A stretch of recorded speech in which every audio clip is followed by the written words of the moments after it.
الله تعبدوا إلا الله إني أخاف عليكم عذاب يوم أليم তোমরা আল্লাহ ছাড়া আর কারো ইবাদত করো না। আমি তোমাদের উপর এক ভীষণ যন্ত্রণাদায়ক দিনের শাস্তির আশঙ্কা করছি।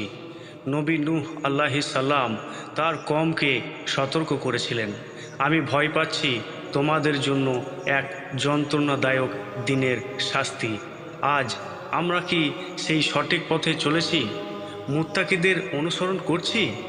কারণ আমরা দুনিয়ার মায়ায় পড়ে নামাজ ভুলে যাই, দুনিয়ার পিছনে ছুটি, আর দুনিয়ার পিছনে ছুটে কিয়ামত আখিরাত বিচার দিবসের কথা ভুলে যাই।